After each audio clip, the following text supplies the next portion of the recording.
It's now the eve of the 4th day, and the storm isn't showing any signs of stopping, not from what I can hear anyway. Reading through my last post, a lot of you gave me some really good advice that I am putting into action. I managed to get a few little chunks of sleep over the past few days.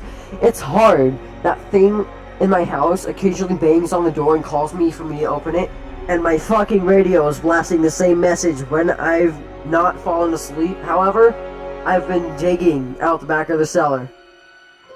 You see, when I first bought the house, the previous owner told me there was a cellar door that opened to the outside, but it was buried under a pile of rubble after the walls on either side of the cellar collapsed. It was strange, but I think it might be my only hope. In my last post, the user recommended that I should try to call one of my neighbors. I have a landline stored down here, so I tried to give them a ring. For the first few calls, I got no response. I assumed they had either evacuated or it was stored inside of their house. I was about ready to give up when the thing outside my fucking door spoke again. "You're not gonna get through to them. I can help you. Just let me in. I have food and water, you know." Food and water, thank God, wasn't an issue. I even had a couple of sacks of dog food for Sam, so she wouldn't go hungry. Sam actually seemed to enjoy the situation when she wasn't barking at the thing outside the door. Also, someone on my last post made a comment about me using Sam as a distraction while I run for it. While the idea is definitely valid, I'm afraid that I couldn't do that to her. She's been with me through thick and thin. Even though my cellar is a bit decrepit, I still keep it constantly stocked with food and supplies for these exact situations. Well, maybe not this exact situation, but one where I have to stay in my basement for a couple of days. Anyway, I tried one last time to call my neighbors, and this time, thank God, they actually picked up. "Hello, Mr. Robinson?" I tried to not sound too shaky on the phone. "Yes, do you need help, Alec?" I paused. I couldn't tell them about what was outside my door. They wouldn't believe me and probably just tell me to fuck off, or Mr. Robinson would come over and potentially risk his life by initiating contact with that thing. Yeah, I'm in a bit of a spot. I'm running out of food and my water, and my generators are broken. Would it be alright if I stayed with you guys until the storm's out? Yeah, I think that'd be okay. We have plenty of supplies, so just come over, just knock on the door around the back of the house, and we'll let you in. Alright, thanks. See you then. I hung up and prayed to God that I just spoken to the real Mr. Robinson, not whatever the fuck was out there.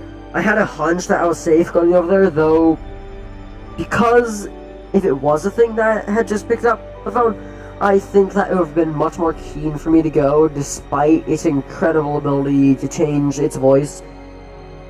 Subsequently, it lacked. In the time between these posts, I've also done some research on what it is. A commenter on my last post said that it could have been a Wendigo. I'll be honest, I've never heard of the thing outside a couple of horror stories. It says on the Wikipedia page that it's a man-eating creature that has some human characteristics, but also resides in forest regions of the East Coast and Great Lakes. So I don't know if one could get all the way out here to Kansas, although I don't know quite what it is. I know that I do not want to come in contact with it.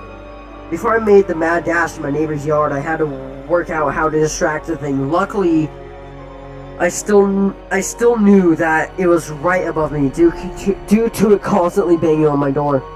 Looking through the crack between the two doors, I still couldn't see anything despite the constant banging.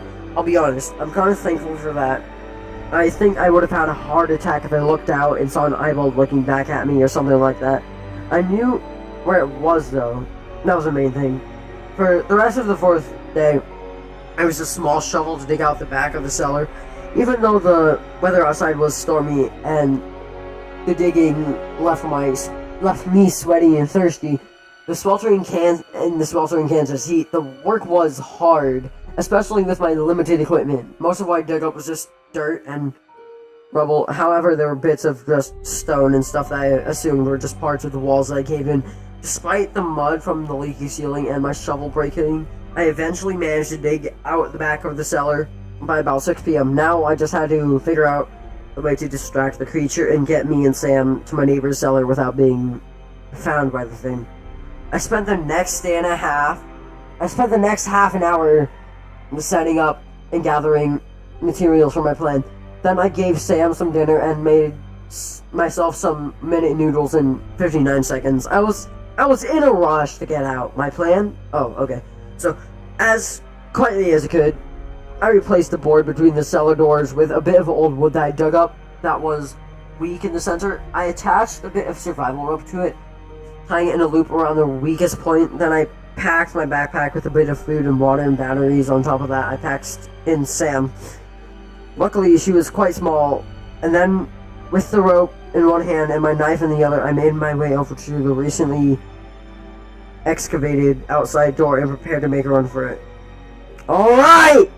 Come on in! I screamed at the top of my lungs before swinging the outside cellar doors open without looking back. I made a run for it. I sprinted across the dry grass of my yard and leaped over the poorly maintained hedge to my neighbors before banging on their cellar door and screaming to let me in. Mr. Robinson opened the door and ushered me in. Come in, you're already drenched, just standing out there. I jumped down to the cellar. I was shocked to find that there was no light. It was almost pitch black inside. Oh, Alec, finally arrived, Mr. Robinson said, always glad to have some visitors. Sorry it's a bit dark. Our generator died about half an hour ago. It's fine, really. Better than being out of food, I replied, just glad to get away from that thing. Yeah, I bet. Anyway, when was the last time you saw your brother Mark? What do you mean? Oh, he popped in a minute ago. He was wondering where you were. I started to sweat, my adrenaline up and pumping again for another brief, calm period. Is he here? Hello, Alec.